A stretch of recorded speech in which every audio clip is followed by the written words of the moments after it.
How's it going, guys and geeks? Welcome back to the Geekritique show. We're your hosts. I'm Jen. I'm Dakota. And we're going to talk about Avatar: The Last Airbender because we love that show, and it's on Netflix, and we've watched it about 1.25 times since it's been on Netflix.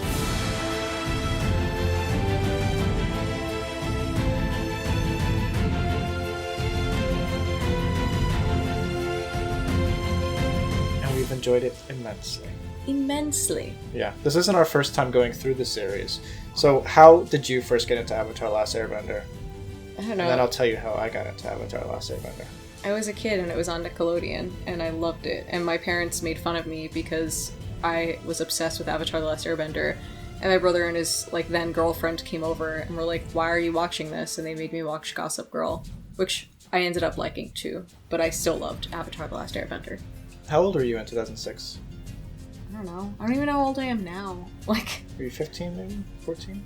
Yeah, I was like a teenager. Okay. So that's why my mom was like worried because I was still watching cartoons on Nickelodeon. She was very concerned that I was never going to get a boyfriend, which is something that didn't happen until much later in life. So she wasn't wrong. Hey, you got married. Hey. And what did you do when you finally got a boyfriend? I Specifically me. I showed him Avatar: The Last Airbender. Yes, actually, no joke. Jen bought me these 3 DVD box sets, and I had never seen Avatar: Last Airbender before. Bizarrely, I watched the M. Night Shyamalan disaster. I've never in seen theaters. it. It doesn't exist. Yeah, it was. I remember being in the theaters and thinking, "Wow, this is really bad." Oh wait, another little detail with our relationship with Avatar: The Last Airbender, kind of. After Dakota proposed to me, we were in another country, so when we were flying back home together, he had downloaded onto his iPad The Legend of Korra for us to watch, and I thought, oh yeah, this is a wise choice to say yes. Yeah, that was fun. We've actually never gotten through all of The Legend of Korra, so this is going to be strictly a discussion of Avatar: The Last Airbender. Yeah, don't spoil Korra, because we don't really know anything about it. We've both gone through The Last Airbender at least 2 times completely. And now we're starting a third rewatch, actually, or a third watch of the series. I'm taking copious notes because I think the show has such immense world building and themes that I'm just going to try to make a series of videos on just expounding on the world building and what we can learn from it and how future writers and future creators can build off of that work and in their own unique ways. I think it's such a cool concept, and I think what I want to get across with this short discussion is I truly believe that Avatar: The Last Airbender may actually be the greatest American animated project of all time. And obviously there are other cartoons and animated series that are more influential towards other animated series, because I actually don't know that Avatar: The Last Airbender necessarily influenced anything, at least in America, cartoon-wise, because it's kind of an anomaly in both style and in content. But I do believe that taking the world building, taking the character arcs from season 1 to season 3, and also the themes that you would never ever see in other cartoons, either on Nickelodeon or Cartoon Network or the Disney Channel or any other American mediums or channels. And I think it's worth discussing because it gets a lot of praise, but I don't think it gets the true praise that it deserves. And I guess for me, whenever it comes to watching something from when I was younger that I really loved, I get kind of nervous. Because recently we did that, we watched a movie from when I was a kid that, when I was a kid, I thought was hilarious. And now as an adult, I realize it sucks. It just sucks. So I remember when we started, our rewatch of this, especially you're recommending something to your boyfriend, you're like, okay, I really loved this, but this guy watches a ton of movies, and I just hope it's not sucky. But then, the fact that we both were like, no, this is freaking amazing, and it still holds up to this day, is, really cool to me. There is always that fear that something doesn't hold up to what you remembered it, and you're basically your memories of the subject at hand are just nostalgia based instead of actual quality. But with Avatar: The Last Airbender, I think you can make the argument that it holds up now more than ever. It's just as good as it was when it originally dropped between 2006 and 2008. And I think what helps it hold up is that it's not just a cool concept. The way that it's carried out is actually quite mature. And as an adult, you can still relate to what some of the characters are going through. Like, obviously, you still have the kiddie stuff, like, oh, I like her, and, you know, I don't know what to do. But some people go through that as adults, too. That's true. You know, yeah. like, if I wasn't married, maybe I'd be going through that or something like that. But it's like, I think it's really well carried out. And they also, like, the magic system is really cool. And, like, they use it in so many creative and unexpected ways that it's still fresh, you know, in its own way. Yeah, so if you guys aren't familiar with the premise of Avatar: The Last Airbender, first of all, we highly recommend it. Go watch it now. It's something that I think everyone should watch. It does take a few episodes to get into and get past that kiddie feel before you start to realize what the actual series is worth. But the Avatar is a being, a once-in-a-generation being who's capable of bending all 4 elements. That's water, fire, air, and earth. And this world that they inhabit, basically, the people of this world, some of them are able to bend water, some of them are able to bend earth, fire, and air, but none are capable of bending more than one. And it's very dependent on where you're from, or at least that's the case in at least Avatar: The Last Airbender. The Avatar was lost in ice for 100 years, and he wakes up to a world ravaged by war. The Fire Nation has become very fascistic. It's become very totalitarianist, and their goal is to basically take over the entire world through brute force. And they've already destroyed all the airbenders in the pursuit of Avatar Aang. So right off the bat, you understand the goal of the series. From the very first episode, truly. You understand where the series needs to end, where this is all leading to. And I think what's so brilliant about the series, of all the things, is that it doesn't ever overstay its welcome. You know, I could watch the series for 5, 6, 10 seasons, probably, if the quality stayed consistent. But the fact that they stuck to 3 very tight seasons means it never overstays its welcome. But it's not so short that it doesn't leave you satisfied. I don't know. I feel like it could have gone on longer.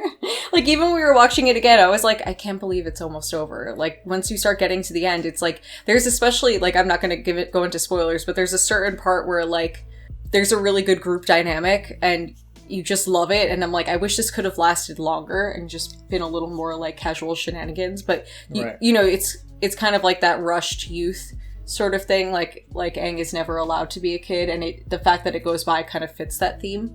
Where it's suddenly like he has a task to accomplish, and even though he wants to try other things or stay in other places, it's just not a possibility at this point in his life. And I also think that another thing that makes this really interesting, and they don't dwell on it too much, but every now and then it comes up, is the fact that Aang is the last of his kind.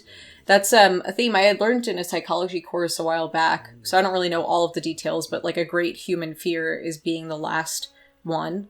You know, that's why you have stuff that's like... I Am Legend. I Am Legend is a great example of like how you can relate to that character, because that's the absolute worst thought, just being the last human. And also like Doctor Who, you have that. Like, yeah, with the first like 5 seasons. Yeah, of the show, where he's like the last of his kind. Right. And I think you can kind of relate to that and empathize with that loneliness. And I think Aang has that, but then, you know, he doesn't dwell on it and he keeps moving forward. But I think that makes him extremely relatable. And vulnerable. Yeah. He's lonely, but he finds, through the help of his friends, he can get through whatever challenges are thrown his way. And challenges are thrown his way. What's cool about all the characters is that you can see yourself in some ways in every one of them. They each have their flaws, they each have their strengths, and they each go through a level of growth. One of my favorite characters, probably my favorite character, Toph Beifong.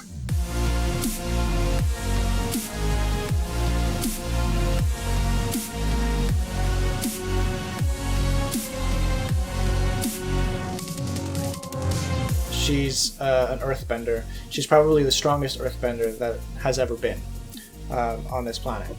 She learns new techniques that people have never even begun to even consider were a possibility. And the reason she's capable of doing that is because she's looking at life through her own lens. And that's something that they don't beat you over the head with. But the fact that she's blind does heavily influence her character, her interactions with everyone else, but also her ability to explore the natural world and be able to earthbend through just straight feeling. I think Toph is such a great character because of her disabilities. The fact that she's blind almost makes her a daredevil-like character. So to be able to see through her disadvantages, but also find new strengths that nobody would have ever considered because of her upbringing, her ability to see the world in a new light. I think she's just one of the coolest characters in just cartoons, period. Mm-hmm. Yeah, and I think they don't really let you forget that she's blind. Like, sometimes the other characters, because she's so capable, well, like, there's, like, a part where they're, like, on Appa, and she goes, or someone's like, oh, do you see that? And she's like, yeah, it looks great. And, like, they kind of do stuff like that, where she, kind of, like, will joke about it. Not that it's, like, funny to be blind or anything like that. It's not like they're laughing at her. She's more laughing at them, like, how do you keep forgetting that I'm blind? But they or she'll be like, that looks great to me. Yeah. Like, it's like, there's a scene where Sokka's drawing, and then everyone's like, oh, tough, Right. What's great is that they don't dwell on the character's faults. They don't dwell on the character's disabilities or disadvantages. They kind of show you how you can overcome that. I think I'd have to say my favorite character is actually Zuko, who is a villain. Hello, Zuko here.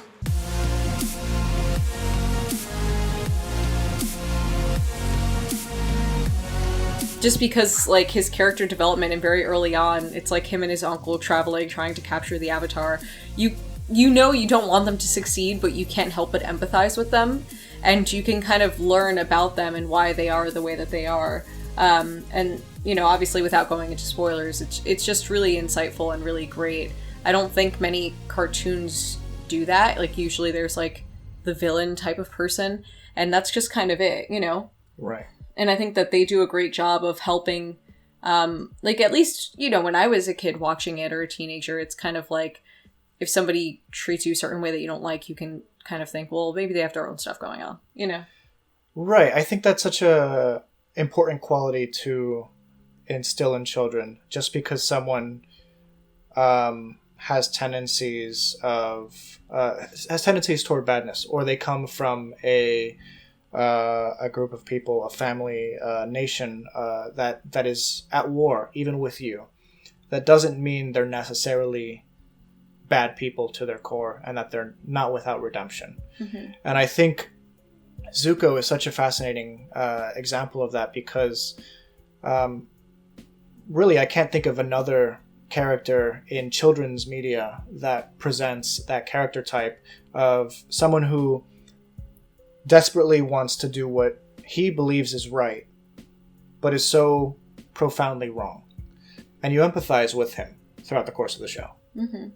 And I think, too, kind of speaking of what you were saying, where it's like a character who's trying to do what is right, even though others view it as wrong. I think that happens with Aang, too, a couple of times, where he has an approach to solving a problem that might not be orthodox or what other people want him to do. But I think that is a theme in the show, kind of like learning about yourself and learning how you want to approach things. Oh, absolutely. And it kind of teaches independent thinking and critical thinking, which is something that, as somebody who's going to school to be a teacher, I feel like needs to be more involved, at least in our education here in America. A lot of times I felt like in school you're kind of taught what to think, but not how to think for yourself. And I think that this show, for me at least, made me kind of think like you need to find your own path, your own way of doing things, even if it isn't what others expect you to do. That theme goes on even through the very last episode of the show, and I think that's such a strong point to discuss. Obviously, we can't go into details there because we don't want to spoil it for you. I think the last thing we should actually discuss is just the stylistic coolness of the show, because It's awesome. it's just so cool. It is. They use so cool. real life martial arts techniques and styles to influence the styles of the different bending. They also introduce influences from South Asia, Eastern Asia, Inuit cultures, other native tribes, some in North America, and it's such a cool montage and amalgam of Asiatic culture that you can create so much depth with, and they found a way to just make everything so unique. And I'm in love with the world building in this series. It's probably bar none the best world building in any cartoon, at least Western cartoon. Yeah, and I think too it's kind of a cool way of showing all of these different cultures and how they can kind of clash at times, but then you can see the strengths in each one. And I think that sense of like Aang kind of like going all around the world and learning about all these different places is really cool. And with what you were saying too about like the martial arts style, we were watching it like the other day and I was working out. I was doing strength training just with like weights, but I saw one of the moves that like one of the characters did, and I was like, oh, I wonder if like how that would like go if I used the weight, like a lighter weight, and like kind of did that. Right. And I was really sore the next day. Remember that? I was like, wow, if I do some of these moves with weights, like holy crap, that's a really good workout. And like my core was like burning. So A+ if you want to work out while watching Avatar: The Last Airbender. If you do some of those moves, you may not want to feel your torso the next day. In conclusion, obviously we can continue talking about this for hours on end, and we want to get into spoilers, but I'm going to save that for when we decide to finally finish it a third time around and go into some of the world building niches that are built into the show. Yeah, Dakota's been taking notes while we're watching. Copious notes. I truly believe that this is the greatest American animated series of all time. If you agree, please leave your thoughts in the comments down below. Also, if you disagree and you think another show is better for another reason, please let us know that in the comment section. Because we might want to watch it. Yeah, if we haven't already. So thank you guys so much for watching. If you would like to check out some of our other content, please visit us right here. And please be sure to subscribe and like this video. Thanks, guys. Bye.